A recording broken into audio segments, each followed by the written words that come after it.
My childhood home was built sometime in the 1970s. This was a time period in America where the expansion of suburbs was booming, and many young people were looking for somewhere to live and start a family. At the time, it wasn't actually impossible to own a house while young, as my dad purchased his home at the age of just 20 or 21. My dad's place was nice, but it also had a small amount of sadness attached to it that I never really picked up on as a kid. When I got older, that's when I'd start to notice it. During the day, the place was very peaceful. There were no real oddities or problems to speak of.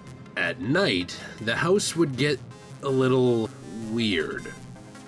Sometimes I would hear noises coming from different rooms or the sound of what I thought was footsteps.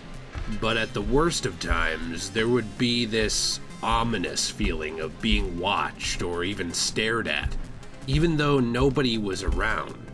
Sometimes I would hear sounds from the kitchen, as if maybe a plate had moved or someone had shut a cabinet.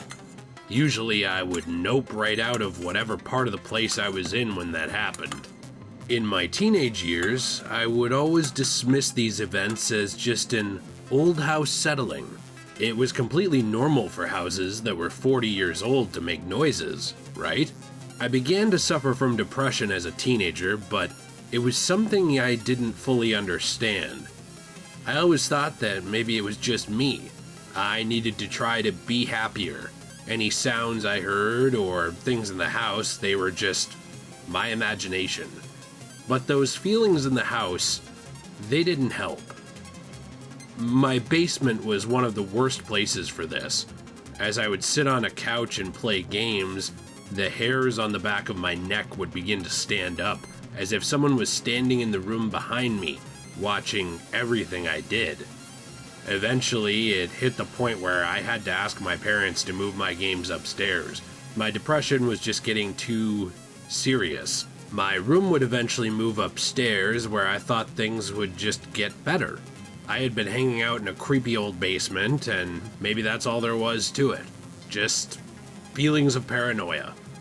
Being a night owl, I decided to leave my bedroom door open at night, at least until I went to bed.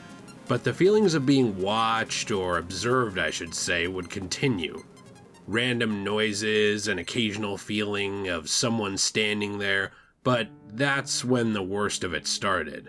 At probably about 15 or 16 years old, I started to notice something odd happening outside my room at night. At around 3 a.m. each night, I would see something in the corner of my eye. Then I would notice a tall white shape pass by my doorway in the direction of my dad's office. I would always chalk it up to some kind of optical illusion from being tired, or maybe just an issue in the peripherals of my eyes. I wore glasses after all, and it wasn't uncommon for people with my type of eye problems to get floaters or maybe see the occasional phantom shape in their vision, especially when they're tired. Until one night, I got a glimpse of what that shape really was. Or at least I should say, what I think it was. I still can't really believe it myself.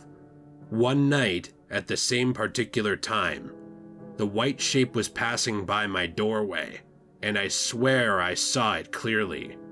A woman dressed in some kind of white dress gliding by my bedroom door.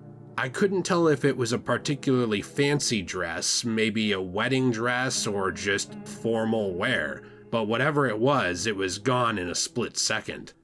I cautiously left my room. It felt like my knees were shaking together, playing the drums on their own, and I was trying to see if I could get another look at this thing that I saw in the moments prior. Opening the office door, though, there was nothing at all. There was no figure, no dress, nothing. I did my best to dismiss this too. Maybe I was just very, very tired, but this time it was pretty impossible to just ignore. From that point on, when I was up late at night, I would shut my bedroom door. I never noticed anything physical after that, but to be fair, the door was shut. I wasn't exactly going out of my way to seek out whatever I saw that night. Call me a coward or scared or whatever you want, but I'm not exactly looking to get in an encounter face to face with a ghost. Cut ahead years later, and my dad is suffering from cancer. He's a bit more emotional than he used to be, going from a fairly reserved and quiet man to somewhat irritable and frustrated.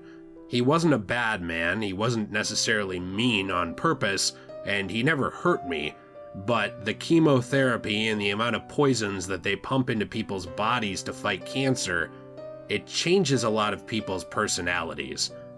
I knew that my dad wouldn't be around forever, and I wanted to ask him some questions about himself and about the house, which was still a topic of fascination to me. That's when I found out some of the sadness surrounding the place. It turns out that when my dad was a lot younger, his first wife had passed from a battle with cancer. Back then, the treatments were not nearly as effective as they are now, and she died very young. One of their kids found her in her room while my dad was at work, and she was rushed to the hospital, but there was nothing anyone could do, and I don't think anyone could have done anything better at the time either. From that point on, though, there was an air of sadness to the house. My dad didn't really know how to deal with it. The love of his life was just gone, and his kids were still around. So he began to fall back on his work and his parenting. But his kids didn't know what to do being kids, and they began to retreat inward. I know my father did the best he could with them, but he wasn't a perfect man, and the family had a lot of problems. He would later remarry, but it didn't really end well, with a toxic family environment where my dad liked everyone, but nobody else really liked each other. The kids didn't get along with their new step-siblings or their stepmother, and their new stepmother was more interested in money and, honestly, cheating on her spouse than she was in raising kids. Eventually, this marriage would fall apart, and I think that these events are part of what led to my father's compounding depression in life, what led him to be so quiet, reserved, and sad at times. This is all important as it contributed to the atmosphere of negativity that had festered in this household for years before my birth. Eventually, my dad would marry my mom, and they had me. I don't want to take credit for this, I'm not a complete narcissist and I was a baby, but my dad's life turned around quite a bit. You could even see it in the photographs he was in. He went from someone who was sort of just sad looking and kind of unfulfilled in his face and his eyes to a man that looked like he was more fulfilled and enjoying his life again. That's pretty much where the history of the home ended, and I decided to ask my father about some of the eerie experiences I had had. I told him about the noises and some of the feelings of being watched, which he said were likely just normal feelings of paranoia from being up late at night, or even just the house settling. Old houses, they move a little. It made sense.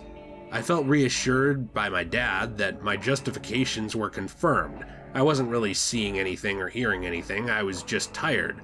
But for some reason in that moment, I decided to take a shot in the dark, and I told my dad about the woman I saw one night walking by my door.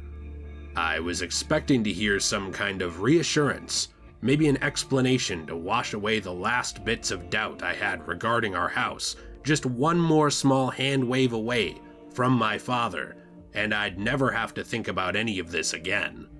Instead, I heard nothing at all.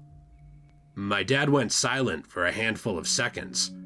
I even asked if he had heard what I said, but I now could see in the corners of his eyes, as he looked straight ahead, that a few tears were swelling up, and he responded coldly, "You've seen that too?" This might have been one of the scariest sentences I ever heard in my life. After that, my dad and we just never really talked about it again. I mean, what else was there to say? I had confirmed some unspoken thing or nightmare that he knew about, that he hadn't believed himself. He must have rationalized it away as well. The noises, the feelings. But when it came to that particular instance, there was no way we both saw the same thing at different times, and it was just make-believe. The subject wasn't exactly off limits, but nothing new was ever said about it.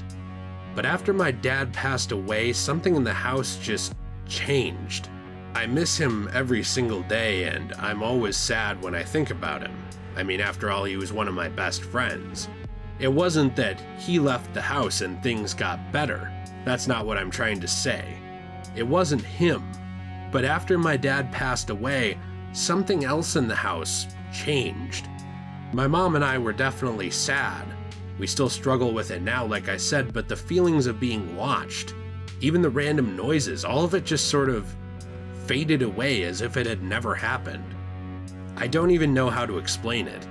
I've watched a lot of horror movies myself, read the Bible a few times, and, I definitely listen to stories like this sometimes in my free time, but I don't know what it could have been. I don't know if something supernatural or otherworldly was somehow attached to him, or just the depression that had lingered in the house for so long around him had some kind of effect on something, but nothing ever happened again. It's been a few uneventful years now, and I guess I just hope it stays that way. Thank you for watching today's video. This was another personal story of mine, and it was something that I wasn't sure if I wanted to share or not, but, kind of getting stuff like this out there can be liberating, and maybe somebody else has experienced something similar. Maybe it'll make someone else feel a little less alone, I'm not sure. I really appreciate you for watching this video. If you enjoyed it, please be sure to leave a like and subscribe for more videos in the future. We really do enjoy this channel, and we enjoy hearing your stories as well. If you'd like to submit your own stories to be shared, please be sure to send us an email at thetruekingofcreepy@gmail.com. As shown on the screen, that is thetruekingofcreepy@gmail.com. We hope you have a fantastic day, and creepy stories continue to bring us all together.